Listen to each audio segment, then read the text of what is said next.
أشرف الأنبياء والمرسلين أما بعد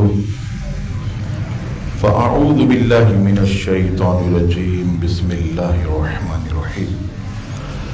کن چیزوں سے روزہ ٹوٹ جاتا ہے اور کن چیزوں سے روزہ نہیں ٹوٹتا، ان مسائل کا بیان آپ کی خدمت میں عرض کر رہا تھا۔ کل میں نے عرض کیا کہ اگر روزے کی حالت میں احتلام ہو جائے تو اس سے روزہ نہیں ٹوٹتا، اور اگر جان بوجھ کر اگر کسی نے اپنے خاص مادے کو نکالا شہوت کے ساتھ تو اس سے اس کا روزہ اسی وقت ٹوٹ جائے گا۔ آپ جانتے ہیں کہ موجودہ دور بہرہ روی کا دور ہے، فحاشی اور عرانیت یہ بڑھ رہی ہے۔ کوئی شخص بھی ایسا نہیں ہے کہ جو اپنی نگاہوں کو بچا سکے۔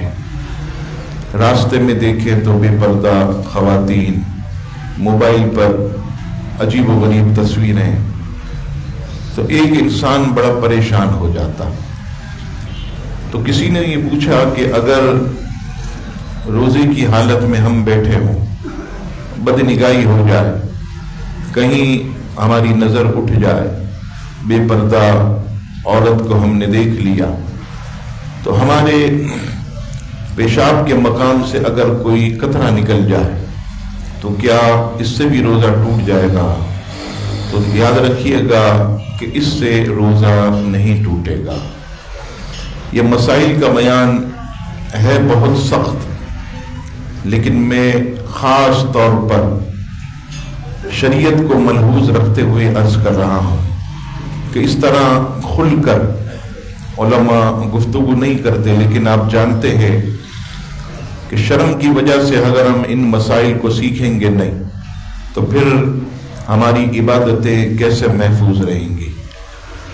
سب سے پہلی بات یاد رکھیے گا کہ اگر کوئی شخص روزے میں ہو یا روزے کے علاوہ ہو، اگر کہیں بیٹھا ہے، لیٹا ہے، گندے خیالات آئے، بری نظر پڑی، جس کی وجہ سے پیشاب کے مقام سے قطرہ نکلا، تو ایسی صورت میں نہ روزہ ٹوٹے گا نہ غسل ٹوٹے گا۔ غسل بھی برقرار رہے گا، روزہ بھی برقرار رہے گا۔ مرد کے جسم سے 3 چیزیں جو ہیں یعنی پیشاب کے مقام سے خارج ہوتی، ایک ہے مذی، ایک ہے ودی اور ایک ہے منی۔ مذی جب انسان کوئی گندے خیالات پال لیتا یا کوئی بد نگاہی ہو گئی، کہیں لیٹا، تو اس کی وجہ سے اس کے پیشاب کی مقام سے کوئی چکناہٹ وغیرہ نکلے تو اسے ہم وہ مذی کہتے ہیں۔ مذی نکلنے سے وضو بھی ٹوٹ جاتا ہے لیکن غسل برقرار رہتا۔ مذی نکل جانے سے وضو ٹوٹ جاتا ہے لیکن روزہ نہیں ٹوٹتا۔ اسی طرح ایک چیز ہے ودی۔ انسان جب کوئی وزنی چیز اٹھاتا تو آپ نے دیکھا ہوگا کہ پیشاب کے مقام سے ایک قطرہ نکل جاتا، یا کوئی اوپر سے چھلانگ لگائے، اونچی جگہ سے چھلانگ لگائے، تو ایسی صورت میں جو قطرہ نکلتا ہے اسے بھی ودی کہتے ہیں۔ تو ودی سے بھی وہ نہ روزہ ٹوٹے گا نہ ہی اس کا غسل ختم ہوگا۔ اگر کوئی شخص بہت زیادہ وزنی چیز اٹھائے اور پیشاب کے مقام سے قطرہ نکل جائے تو اس کا روزہ نہیں ٹوٹے گا، اس کا غسل بھی برقرار رہے گا، صرف وضو ٹوٹ جائے گا۔ اب یہاں پر نوجوان بڑے پریشان ہو جاتے ہیں، مولانا صاحب اب کیا کریں؟ تو یاد رکھیے گا آپ پاک ہیں، آپ پر غسل فرض نہیں ہوا۔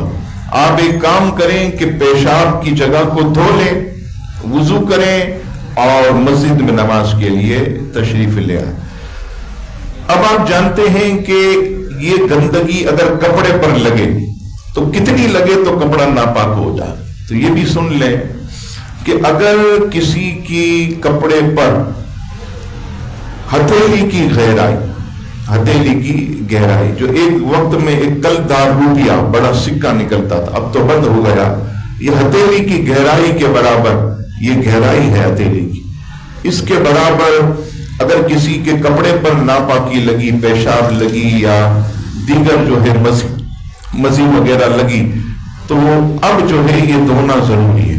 اور اگر اس سے کم ہے تو کوئی جو ہے آدمی کا کپڑا جو ہے وہ ناپاک نہیں ہوگا، دھو لے تو بہت اچھا، لیکن اس کی نماز ہو جائے گی. جیسے مثال کے طور پر ایک ڈاٹ لگ گیا، ایک ایسے ڈاٹ لگ گیا، تو اب گھبرانے کی ضرورت نہیں، آپ پیشاب کے مقام کو دھوئیں اور اس کے بعد جو ہے آپ وضو کر کے نماز پڑھ لیں، کوئی حرج نہیں.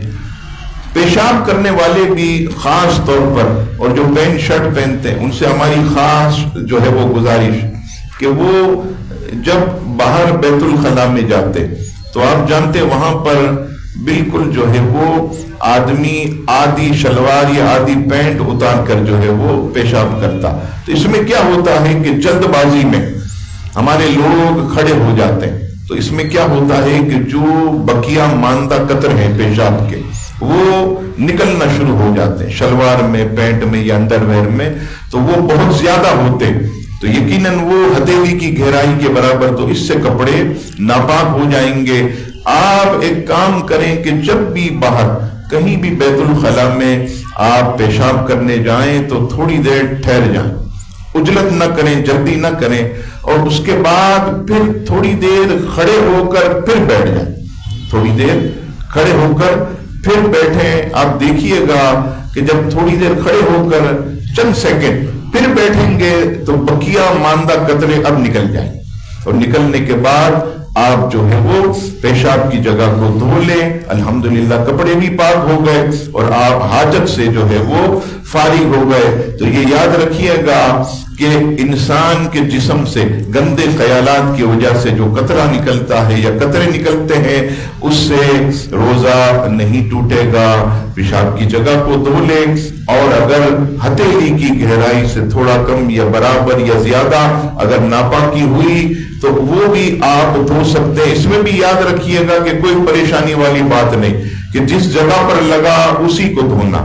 لوگ یہ سمجھتے ہیں کہ اگر کرتے پر ناپاکی تو پورا کرتا دھونا پڑے گا، شلوار پر تو پوری شلوار، پینٹ پر تو پوری پینٹ. نہیں، جہاں ناپاکی لگی اس کو آپ ایسے پکڑ لیں، مثال کے طور پر یہ، اور نلکا کھول دیں، اور اس طرح آپ جو ہے وہ اپنے ہاتھ سے جو ہے وہ ناپاکی کو دور کریں. جب آپ کو اطمینان ہو جائے کہ اب ناپاکی نکل گئی ہے اور کپڑا صاف ہو گیا، بس یہ آپ کا کپڑا پاک ہو گیا، سکھانے کی بھی ضرورت نہیں، آپ اسی کپڑے میں جو ہے وہ نماز وغیرہ جو ہے وہ پڑھ لیں. تو اس سے جو ہے وہ آپ کی نماز بھی بچ جائے گی، جماعت بھی مل جائے گی، اور آپ گناہ میں جو ہے وہ شریک بھی جو ہے وہ نہیں ہوں گے. تو یہ خاص طور پر میں نے جو ہے وہ پاکی ناپاکی کے مسائل آپ کی خدمت میں جو ہے وہ عرض کیے.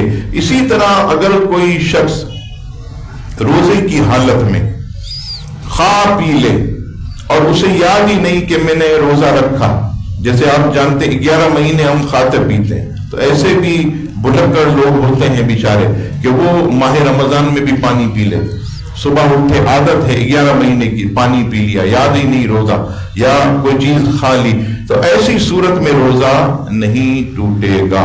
لیکن اگر آپ پانی پی رہے اور کسی نے کہا ارے پانی پی رہے آپ کا تو روزہ، اور اس کے بتانے کے بعد اگر منہ میں جو گھونٹ تھا وہ اتار لیا اس کے بتانے کے بعد، اب آپ کا روزہ ٹوٹ جائے.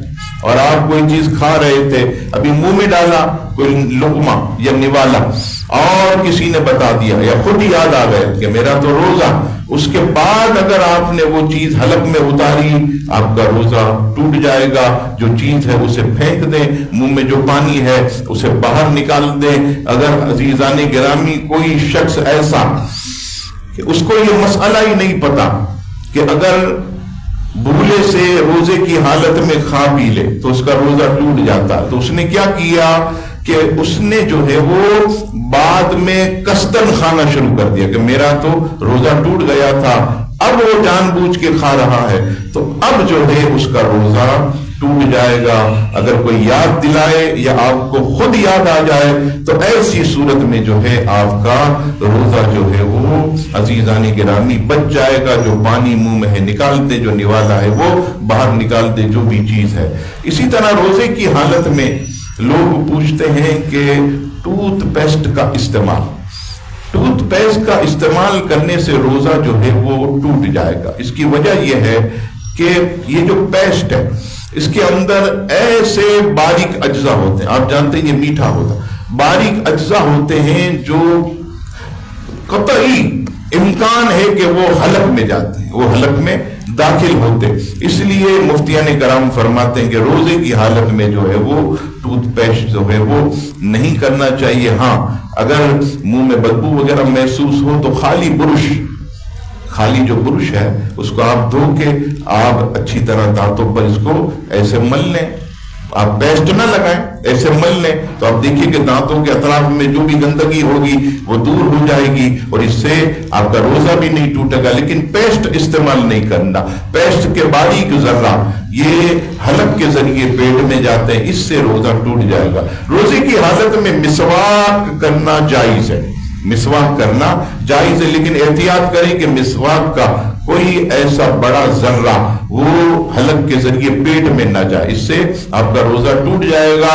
مسواک کریں اچھی طرح، اس سے جو ہے وہ روزہ نہیں ٹوٹتا۔ نبی پاک علیہ السلام کی بارگاہ میں عرض کی یا رسول اللہ روزے کی حالت میں مسواک کرنے سے کیا روزہ ٹوٹ جائے گا؟ آپ علیہ السلام نے فرمایا نہیں ٹوٹے گا۔ کسی صحابی نے عرض کی یا رسول اللہ کیوں نہیں ٹوٹے گا؟ مسواک میں تو مزہ ہوتا۔ تو آپ علیہ السلام نے فرمایا مزہ تو پانی میں بھی ہوتا، تو تم کلی کرتے ہو، پانی پھینک دیتے ہو، تو مسواک سے جو ہے وہ روزہ نہیں ٹوٹتا۔ اگر روزے کی حالت میں اچھی طرح مسواک کریں تو اس سے جو ہے وہ روزہ نہیں ٹوٹتا۔ عزیزان گرامی ہمارا وقت ختم ہو چکا، بقیہ انشاءاللہ تعالی دیگر روزے کے مسائل آپ کی خدمت میں انشاءاللہ تعالی کل عرض کروں گا۔ اللہ تبارک و تعالی اپنے کرم سے اپنی رحمت سے ہم سب کے روزوں کو قبول فرمائے اور سیدہ پاک بی بی فاطمہ کے درجات کو بلند فرمائے، آمین۔ وما علینا الا